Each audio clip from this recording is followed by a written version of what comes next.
December 11th, we are on the Chessex dice calendar.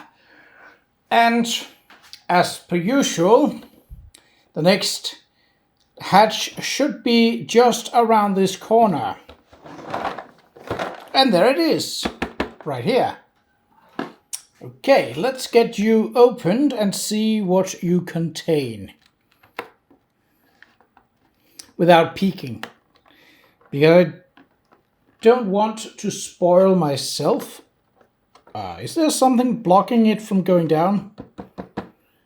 Oh, don't tell me it's the wall from hatch number 3. Actually, hatch number 3 is also not really coming down. Oh no. I can already tell what's been going on here. Something have shifted, and there is likely a set of die out here because the wall, where you would expect it to otherwise be up against the edge, is here at the inside of hatch number 3. That means that there is a die stuck somewhere in here, pushing all the walls that way.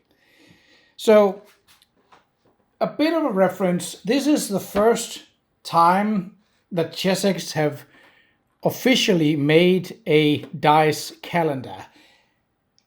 If I were to give them some advice, the cube is cool, it's something new, it's something different, but make the walls a bit more sturdy. Make them, and perhaps make the pits a little less deep. Because if you make them this deep, that means most people will have to dig for them, unless you're just a savage and just flipping it upside down. However, doing that means, with how the walls are here, that you risk die rolling out of their compartments, and best case scenario, they just run into other compartments, which, I mean, you're getting it all, hopefully. But worst case scenario is exactly what have happened here, that a die, or multiple dies, have gotten themselves stuck somewhere on this back side here, and now pushing all the walls in that direction, because this isn't great. Yes, it should be fairly lightweight, so that you can sort of carrying around, and I'm guessing there also is a little bit in terms of shipping and such, but don't make it so light that something as simple as a TTRPG role-playing die can push a wall to the side and force itself into another compartment. That's not great design. In fact, that's the opposite. That's rather shoddy design. But I will give them a bit of a pass, since it is their first year of making dice calendars. And to be fair, with more regular shapes, sort of the flat dice calendars, it is also a common theme that the cardboard that these hatches or this coating is made from is not particularly great. So when you, for example, have bigger fingers than I do, and you go to open them up, you are likely to tear.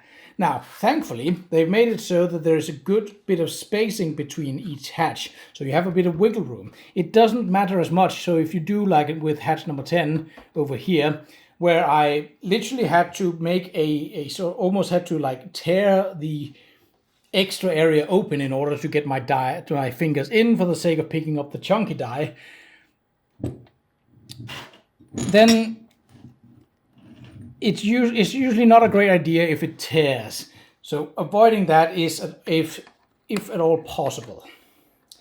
Okay, I think I got the wall pushed back at least to a point where I can open this to see what is inside. A D20. Oh, and it's one of the part of the set. Now, is there anything else in there?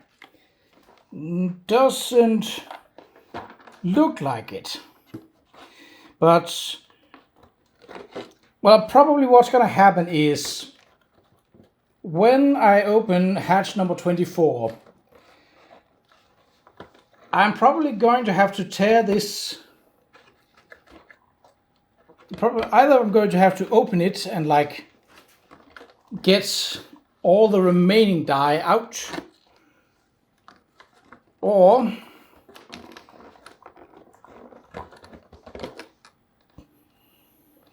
I'm going to have to basically have to do something to get the rest of the die out. I like to keep dice calendars as sort of a memento of what the journey was, like looking at the I still have the Qa'Rajh calendar that I bought last year, and sort of like look at it fondly because it was a pleasant memory. That was the first dice calendar that I bought. If I'm forced to tear this open, which, I mean, there is a line here, but it's glued on pretty fastly, and I don't think this will come apart as easily. So unfortunately, for the sake of getting all the die in this, I'm probably gonna have to tear it apart, or at least either cut it open or slice it open with a box cutter or something like that. That's a shame, but, well, if Chessex should ever watch this series, here's some free advice for how you should not do it. Right, that's enough rambling about the calendar itself. We managed to get the D20 for this set out. This looks awesome, and this is the right way to do both coloring and lettering while still looking cool. Obviously, as you can see, it's part of this set here, and yeah, that I have no complaints about this set. It's easy to read, nice clear lettering. Perhaps you could have done it a bit wider on the, like, if you had done the lettering on the D6 as you had done on the D10, that would have been perfect, but I don't really have any complaints because it's easy to read. There's no clash in colors. There doesn't appear to be any air bubbles inside, despite it being clear resin, and the color choice is cool, like this sort of purplish pink with teal swirls and sort of silvery glitter. It looks, if I were to say, sort of magic in its own way. All right, well, it's a cool D20, and I will definitely be using this set because, you know, it's readable and it's functional. So, into the tower before we ending on a 15. It's a little hard to see from up here, but, well, at least through the lens, but I can see it. And that's what matters. All right, I shall see you tomorrow for the halfway point of the Chessex Dice calendar. But until then, take care.